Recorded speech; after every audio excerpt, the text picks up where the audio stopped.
gave your heart and soul, the best years of your life to that, and then the next day you're like, thank you for your service, and you're out. And it's, man, it just really hits guys hard sometimes. Welcome to the In the Arena podcast. My name is Jared Miguez, a co-host on this podcast that brings you the inspiring stories of our clients who are leaders and innovators across different industries in Southeast Louisiana. They are visionary entrepreneurs, savvy real estate professionals, media creators, military business owners, and community champions. And we are going to showcase the remarkable achievements and share their personal stories. Tune in for insightful conversations, valuable lessons, and motivational stories that are going to reveal their secrets to success and offer you insights to help you on your own path. Welcome to In the Arena Podcast. All right, Adam, why don't you tell us your full name, what branch of the military were you in, and then we'll start transitioning into what inspired you to join the military. Awesome. I just thank you guys for letting me be here and tell my story. Adam Brister, Air Force Pararescue, joined in 2010. Grew up in Baton Rouge here. I guess kind of like from age 6, I guess, I always knew I wanted to like jump out of airplanes, shoot guns, blow shit up. And it was like, so it was just what path is that going to lead to? And eventually it led to pararescue. I was pretty fortunate early on. I had an uncle who was a pararescueman. So I went and visited him after college, and I was like, this is what I want to do. Yeah. I was like, saw that because I initially was going to take a path into the Army, and he encouraged me not to do that. And I'm really glad. Don't do that. I love the Army. Nothing against the Army. I'm really fortunate the path I got to take in the Air Force and being a PJ, because it kind of set me on a really awesome path early on in my career. And man, I never looked back. That's cool. Just love it. One of the things that Dom said, and that one of my questions was, who inspired you and what inspired you? Because I think Dom has a little different story. He kind of wanted to be in the military for a long time, but he had that epiphany laying in bed one night listening to that pararescue.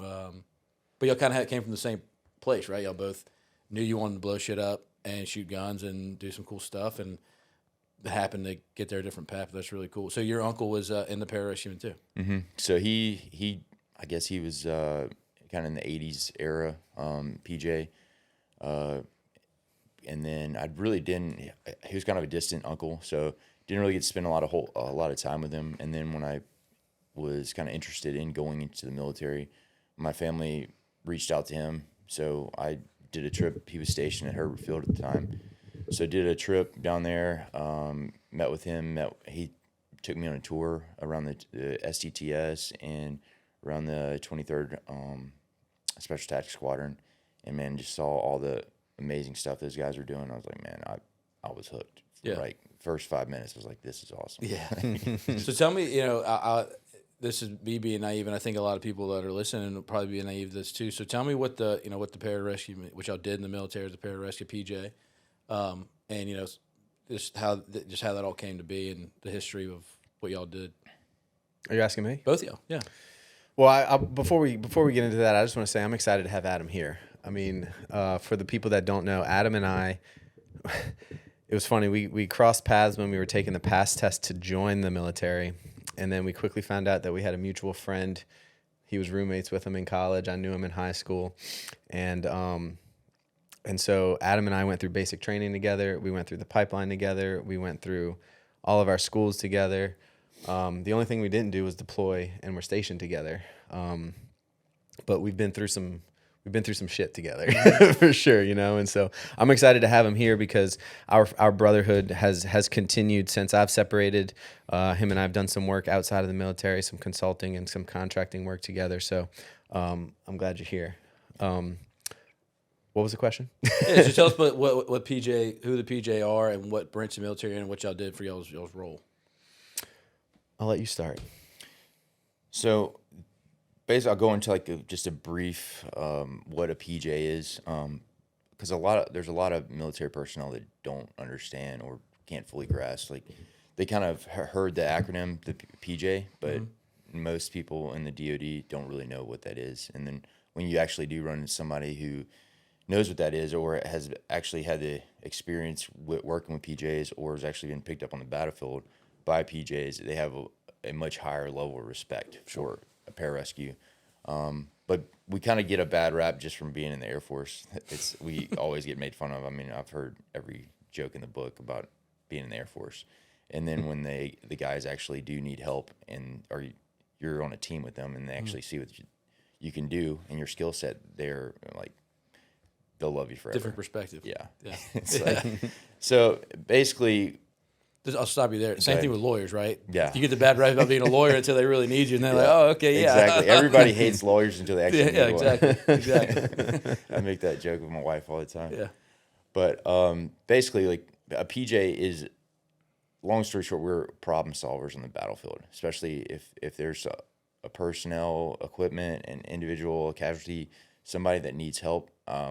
We're gonna, do everything we can to get them and get them out of that. We Dom and I both, it's when you join, it's so that others may live. So basically, there's nothing we won't do to get somebody out. And we have a motto basically that says that it's not about you, it's not about your personal desires or comforts, it's about the mission and about the casualty, bringing them home. And it's basically like for our brothers, there's nothing we won't do to bring those guys home. And you train with these guys from day one. You've worked with them. Like it's all about the man next to you in the foxhole, is the old saying. But as a PJ, you not only are working with your brothers, but you may be called upon to give your life or your teammate's life to save somebody that you've never even met before. And that's a big responsibility. And that was kind of like my first awakening, was like, man, I might be expected to give my life and may never see my wife, my kids, and my family again, just because I might be in some third world country and have to pick somebody up that I've never met before. Yeah. And it's a big responsibility, and it took me probably 3 or 4, maybe 5 years into my career before like fully that weight and responsibility fully hit me when I became a team leader. And I was like, man, I might have to call my team, put them in extreme situation where like we may not come home just trying to get somebody out, and that was like, man, and then you get called up to go pick up a drone or a piece of hardware, and you're like, wait a second, time out. I don't know if we're gonna be doing this, guys. This is stupid. Yeah, he made the same point. I mean, every time you got that call, you didn't know whether you were gonna be the last time you got to kiss your wife when you're about to jump out of the back of that airplane. I think, that's that sacrifice is something that people need to that should be respected. That's awesome. And he made an interesting point. He said it didn't take him until 4 or 5 years into his career for him to have that realization, and I can agree with that. When you first start working to become a PJ, and then you get on the team, and you're the new guy and you're operating. You're excited. You've got this drive to go out and do whatever the mission calls, just because that's what you've been working so hard towards becoming. And then you start to realize, and you kind of take a different angle as you start doing some of these missions and going through some of these situations. You're like, hold on, some of these people, I have no idea who these people are. Some of these people are potentially enemies of mine. That I'm putting my life, my blood, sweat, and tears on the line here for like you said, people that you don't even know. And I think that's a really interesting concept to think about when you're joining the military and joining a career field, thinking that you're going in to do all of these cool, badass things, when at the end of the day, you're really risking your life for people that you don't really know. And then to take it even further, you're risking your life for your brothers. I mean, this dude I'd do anything for. I know, and I know that I can call him at any moment, at any day, at any time, and in an emergency situation, he would be there for me just as much as I would be there for them, And so there's different levels of looking at this job and saying, my brothers, my boys, there's nothing that I wouldn't do for them.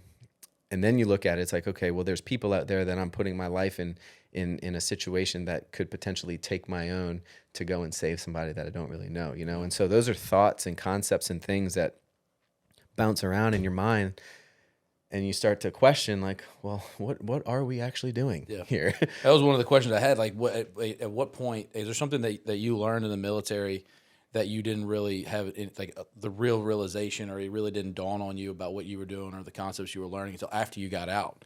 and you got into the real world and you saw what other people were dealing with, and back home, that kind of dawned on you. It sounds like that's one of the things that y'all realized, like y'all are making sacrifices for people you don't necessarily even know.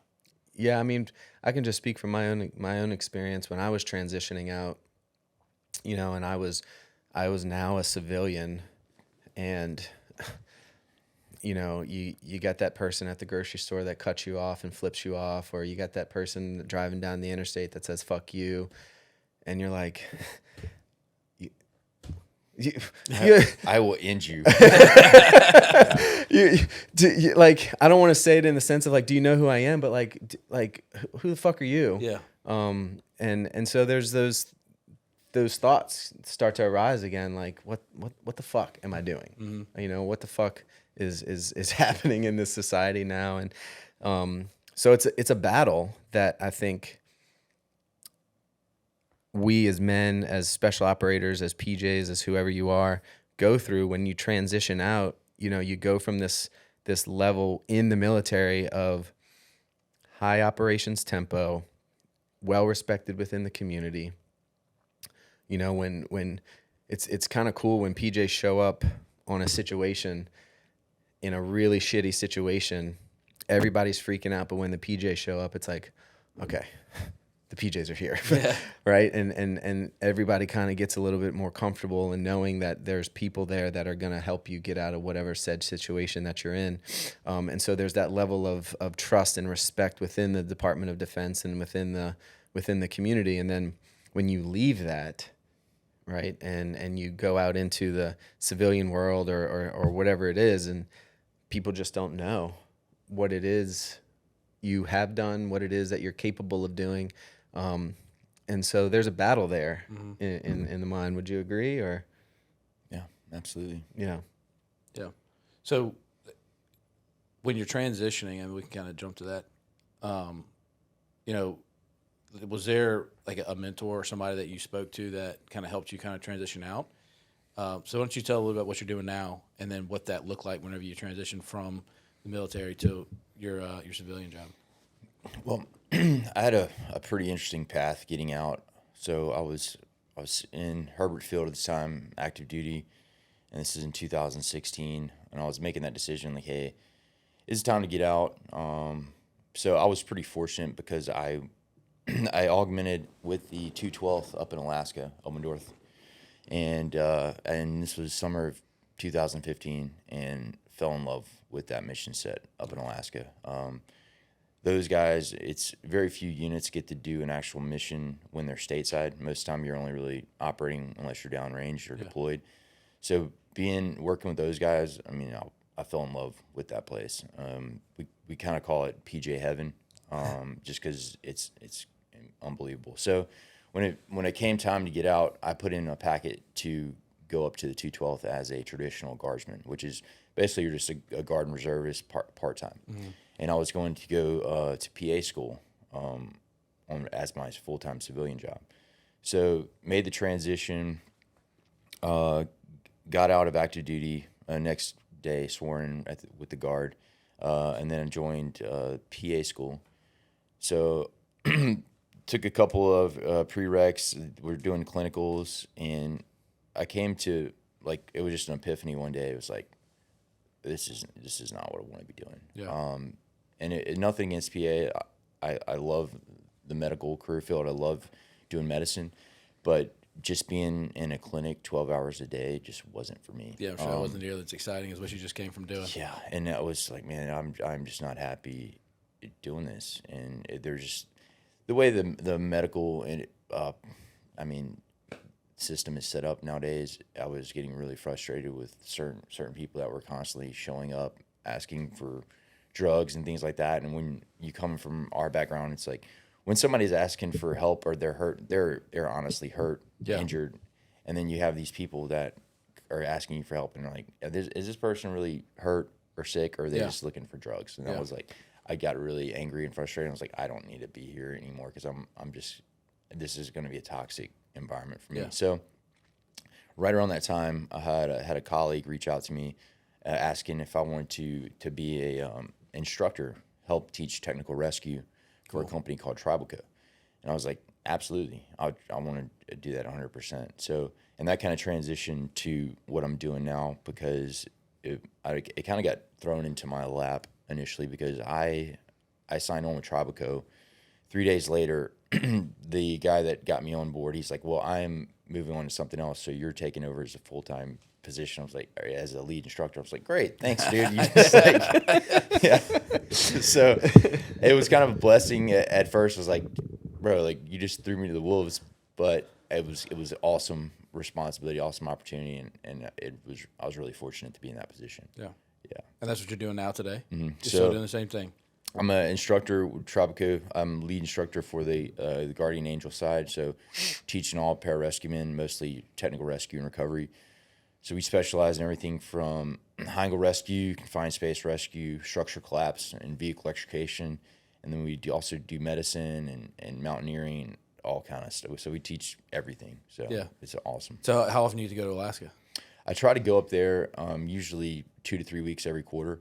It's been pretty busy here lately, so I haven't been up there as much as I'd like to just because, well, we just had a baby girl, nice. And then my wife decided that she was going to run a campaign during being pregnant, and then we had a baby girl, and then it was like election time, and now we're just getting sworn in, so the past couple of months has been really crazy, trying to keep up with her, but yeah, I typically try to get up there once every quarter. I'll fly up there and do 2 to 3 weeks on orders. I'll knock out all my currencies, and then we'll pull alert. Basically, pulling alert is what you call like you're up there 24/7 on call if somebody gets hurt, and you're going to pick them up.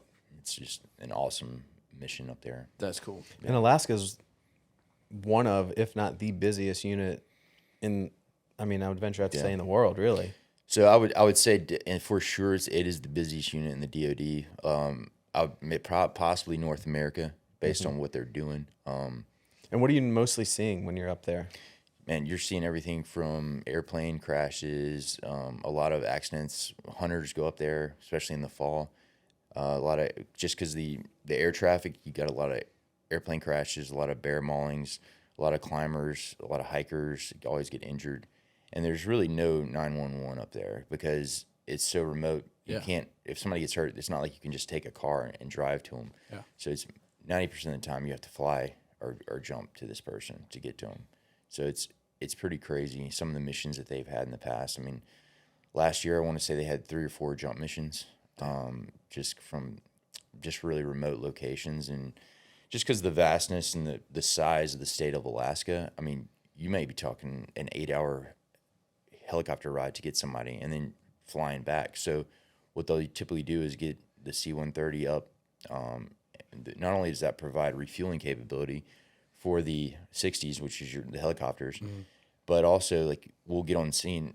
It's usually we'll be there half the time as the helos, and then we'll get overhead, assess the situation, and if it is worth jumping out, we'll send 2 PJs out, and they'll get on scene, stabilize the situation, treat any life threats until the helos can get up there and stable and like transport somebody out. Mm-hmm. Yeah, that's awesome. Yeah, and I'd also like to just give Adam a little bit more kudos here because he's kind of downplaying it here, but he says he's an instructor for TribalCo, and I'm gonna go out on a limb here, because I've had the opportunity to work with him. I've gone, he when I'm fortunate enough to get hired by him and he lets me come on some of these trips. I pick and choose the trips I go on, but we're sitting right now with probably, in my opinion, one of the best technical rescue experts in the world. There's a lot of people in this world that have a lot of knowledge that I don't want to discredit them.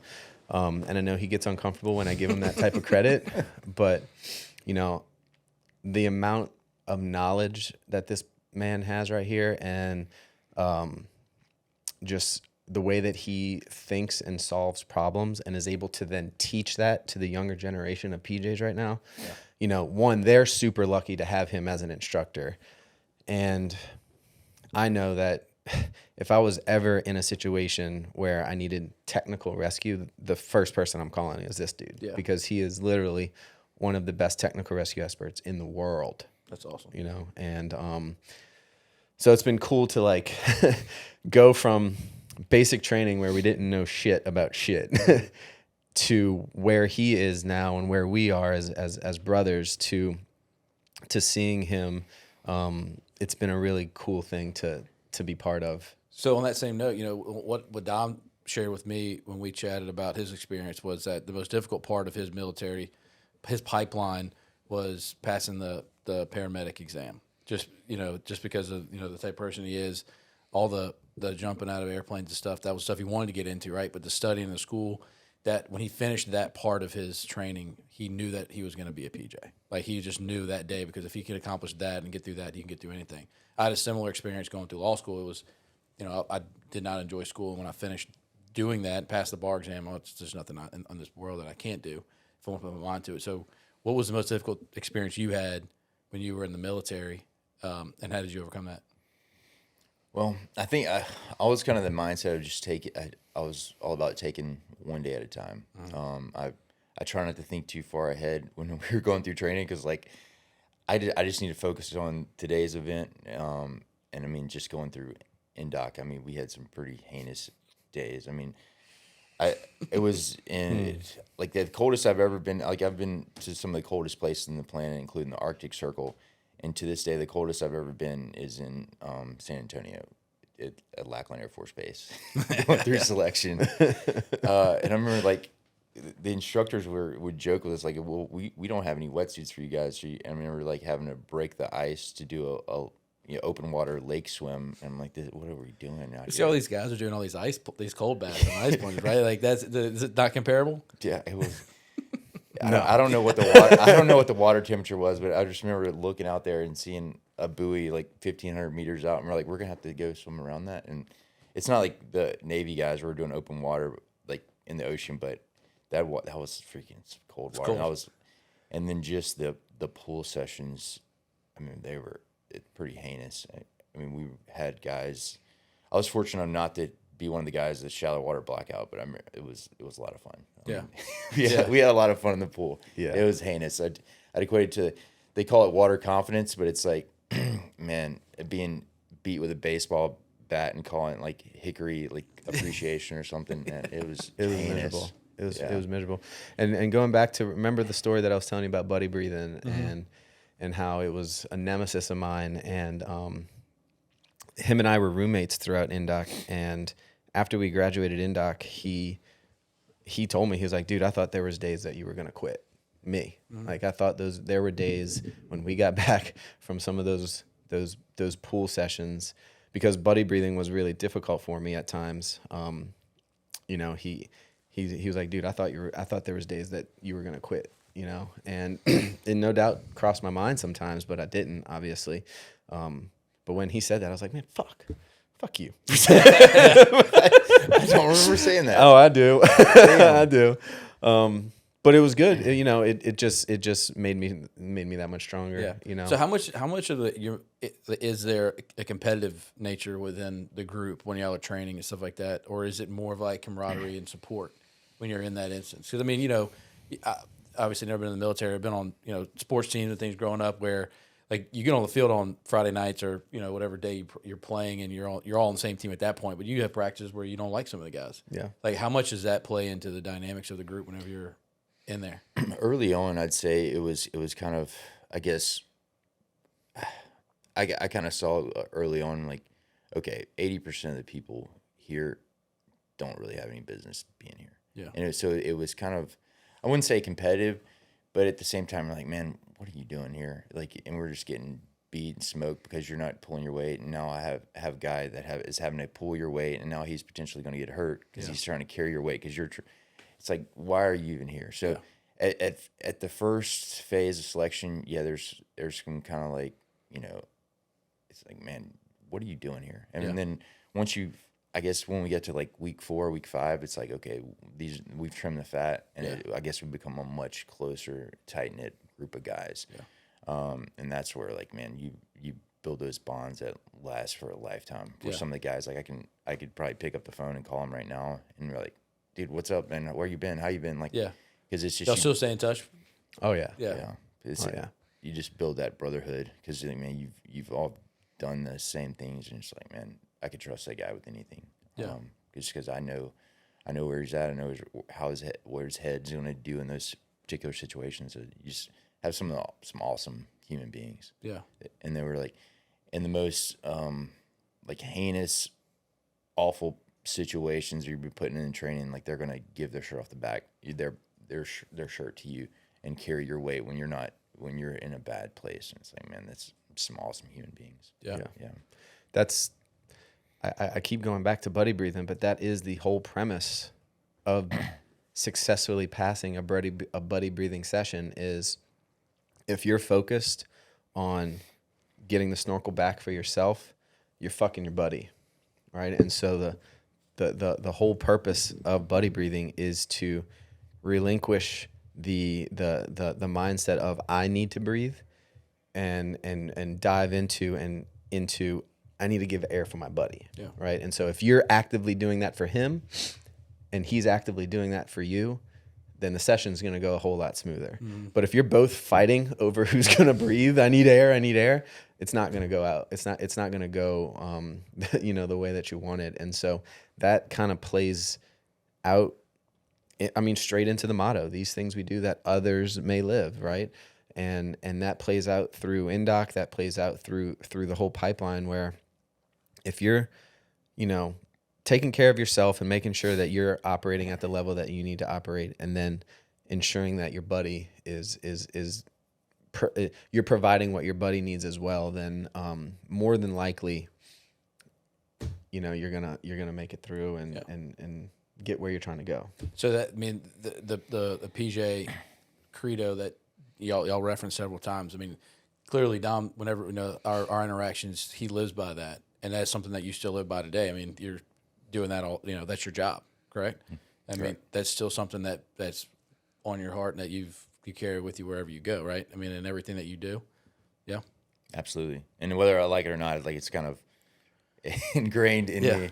And my wife kind of gets frustrated with me sometimes because I still carry that mentality, and she's like, "You can't do that. We're operating with civilians, and it's a completely different social environment." It's like, okay, well, I still hold people to that same standard that if I'm working with them, I expect them to maintain that. And it's sometimes she's like, you need to tone it back. She's like, you need to throttle back, dude. Yeah, I'm sure it's hard to throttle back in a lot of things y'all do. So let's transition. So, obviously, being that you're still doing a lot of the same things you were doing whenever you were in the military, you still live by a lot of those things. But what is some lessons that you learned in the military that business owners can take with them? We've talked about the 5 W's, which I'm listening to the mission, what is it called? The mission, the men, and me. I'm listening to that right now, and they talked about the 5 W's at the beginning of that book, and he talked about the 3 M's. So obviously there's things that y'all passed through the entire military. What are some things that y'all can articulate to business owners that they can implement that would help them grow their business? So I really love the fact that you brought that book up, because that's one of my favorite books. And there's a lot of good quotes in there, but one of the biggest thing that I learned from that book is listen to the guys on the ground. Mm-hmm. And there's an old saying, if you take care of your men or you take care of the guys, they're going to take care of everything else. So that was the biggest thing for me is as long as I'm taking care of the guys that are working for me, and they're going to take care of everything else. So try not to sweat all the little minutia, all the details. Don't try to micromanage everything. As long as you focus on the men, focus on the guys, the team, they're going to take care of everything else. As long as you're a good leader, because if you pick the right team, they're going to have all the foresight to see these problems before they come. So they're going to be focused on all the problems. As long as you're taking care of them, they're going to take care of everything else. Yeah.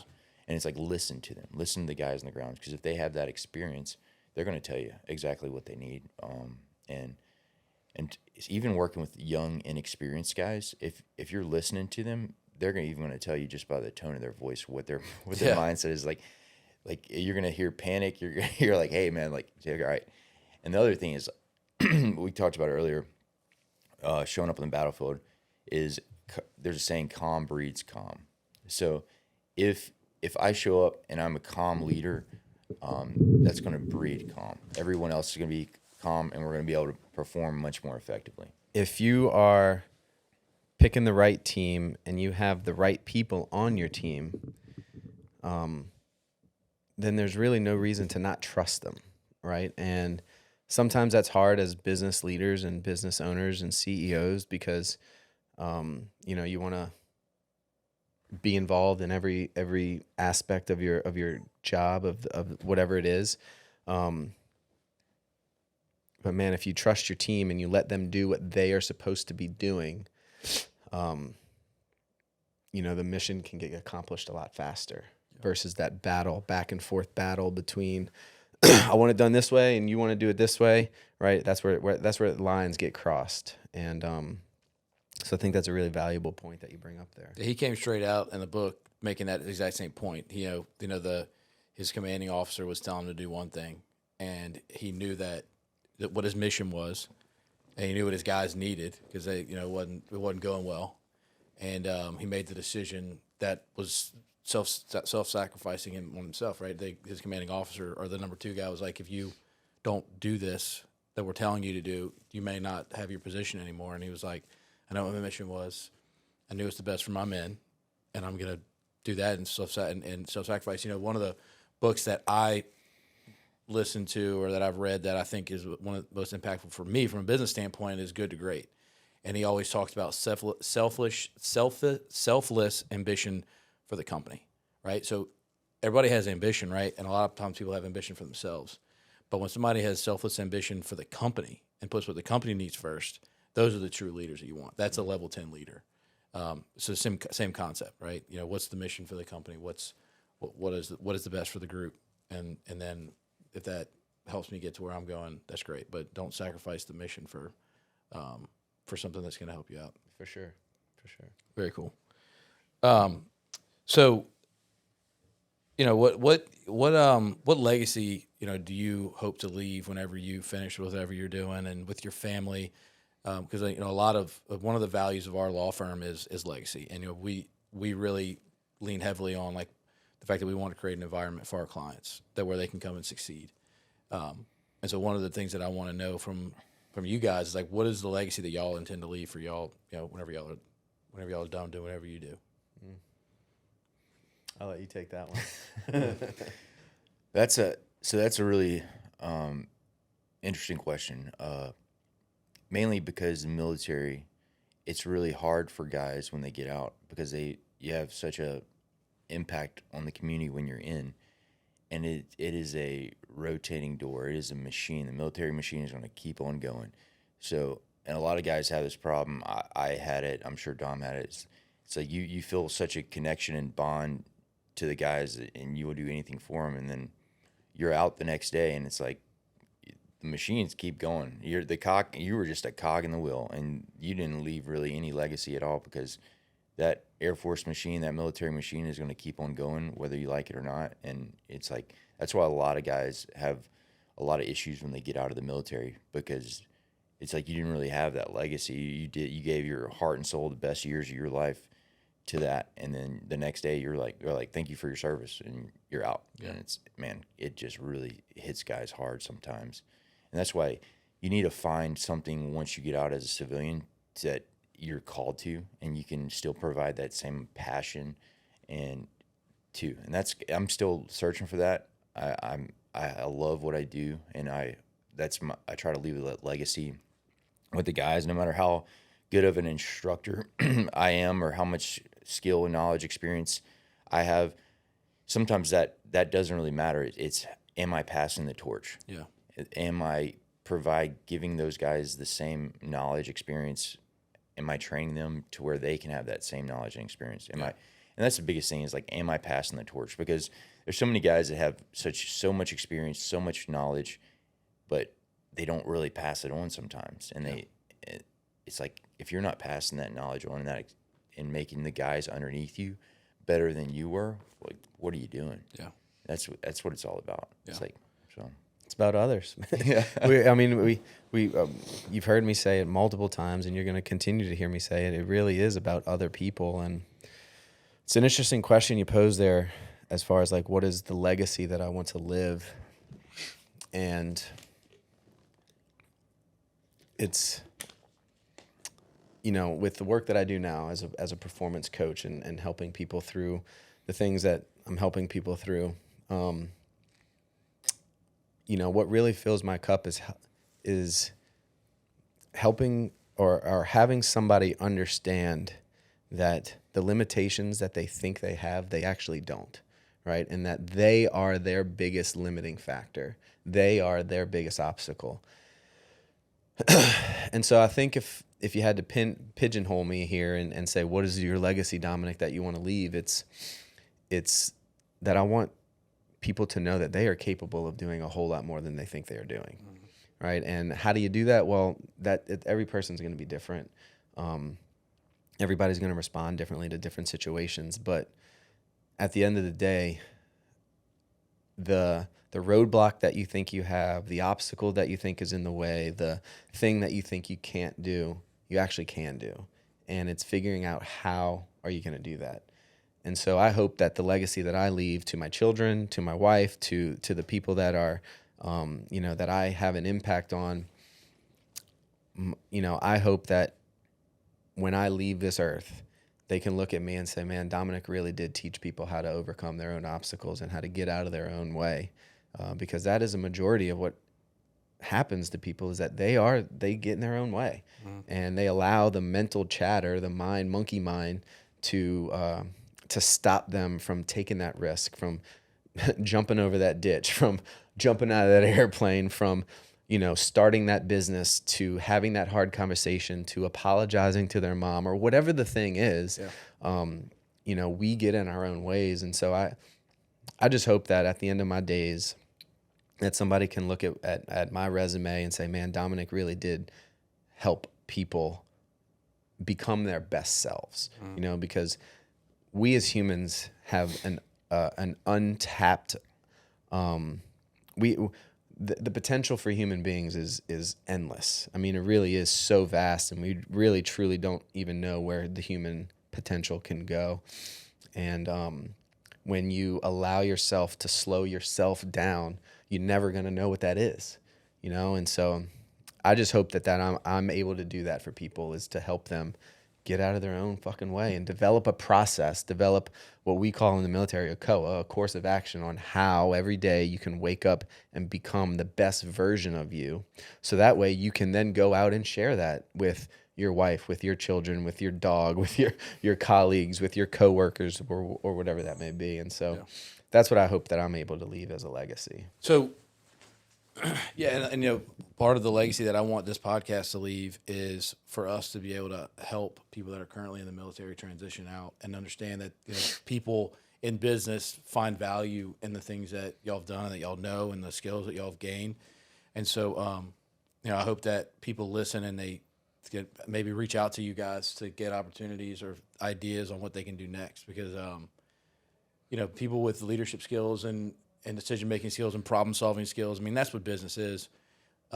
It's how do you solve problems, right? I mean, there are people in business that have the job of coming in every day and plugging into the system and following the routine, but the real value are the ones that can look at a situation and create a plan on how you can solve that person's problems, or create an environment or a business that allows your clients to operate at a higher level. Because, I mean, that's really what you do. If you offer a service to business, you're just, how can you make their job easier so that they can grow? And so, I mean, that's the things and skills that y'all have learned. Like, how do you look at a situation and break it down and accomplish the task you're there to accomplish? So I think it's great that, that there isn't opportunities for business, for military people in business too. So cool. Well, I appreciate your service, my friend. Thanks for coming and talking to us today. Well, thank you guys so much for having me on. Yeah. So before we end though, how can we support you? How can we, leaving here today, people listening to this podcast and hearing your story, this podcast being here to uplift anybody who's listening and anybody that we bring on, is there anything that Jared and I can do? Is there anything that this Pipeline podcast can do for you to help move you into whatever it is that you're moving into, right? I mean, I know that you're with TribalCo, but I know that you also have other plans and other ideas on your mind. So is there anything else that we can do on our end to help promote that, help support that? Yeah, I would love to continue working with you guys and just start to, I guess, get our two skill sets intertwined and develop businesses that can help people in the civilian world and in people that are trying to transition out of the military and find their same passion, and find their, like, hey, what am I going to do? Because it's pretty scary when you're first getting out. It's almost like, hey, you're jumping off cliff, jumping off the back of the airplane, and you're waiting for that parachute to open because you're just, all you know is like what you did in the military, and like you're just so trying to find that same passion, drive. It's difficult at first, and it's more mental than anything, because if you just provide, I mean, if you just offer 50% of that same passion, skill set, and that you on the civilian side, you're gonna kill it. Of course. And it's more of a mental thing for most guys that I run into, just because they're like, man, they don't know how am I gonna do a day-to-day 9 to 5 in the civilian side, and it's like, it's really not like that. It's find where you can apply your passions, your skill set in that civilian market. And if you just go to work, like what they say is, like, if you just show up right time, right place, right uniform, that's 90% of it, and that's a second nature. That's all we do. Yeah, and most people can't do that. Yeah. Well, I mean, look, what we get as we move forward with this, if there are guys that you're training or that that could benefit from just telling their story and that may be looking for an opportunity or a job, I mean, this is the platform for that. So, I mean, we'd love for you to come back on with somebody else that we can talk to and encourage them to tell their story a little bit, because I know that